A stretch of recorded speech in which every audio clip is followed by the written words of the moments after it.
Move on to the bulletin, and there is more breaking news which is coming in as Mamata Banerjee is eyeing a road to Delhi with a larger national footprint. Well, 82 TMC workers have been detained in Kailash Nagar in Tripura. Well, they had assembled to observe the 21st of July Shaheed Divas and listen to Mamata Banerjee's speech. However, all of them were bundled up, picked up by the police and detained. TMC had, made arrangement in several of these states, including Tripura, to have a live broadcast of Mamata Banerjee's speech, which is going to be around 2 p.m. later today, in about an hour and a half from now.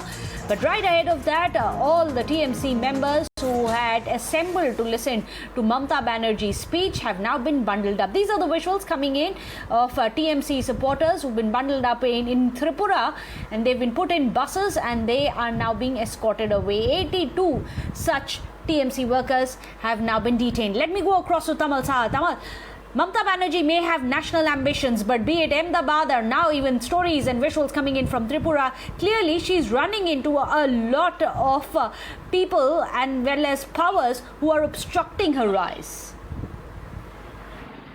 Well, also, having spoken to a couple of Trinamool Congress senior leaders, they were saying this was expected.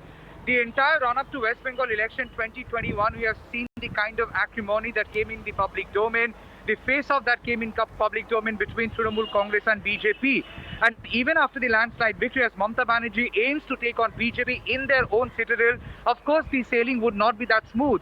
So yes, Trinamool Congress is now alleging that their workers, almost 82 of them, have been bundled up, have been detained by police in Tripura. This incident happened at Kailash Nagar, which is in Agartala in Tripura, where these Trinamool Congress workers had assembled to observe the Shaheed Divas July 21 occasion. At the same time, they were waiting to hear Mamata Banerjee's speech, which was supposed to be aired on virtual platform, on giant screen. But now Trinamool Congress is alleging that their workers clearly this is not going to go without a challenge, and this is likely to be in all the BJP ruled citadels, isn't it? Keep tracking the developments on that front. Thank you so much, Tamal, for joining us.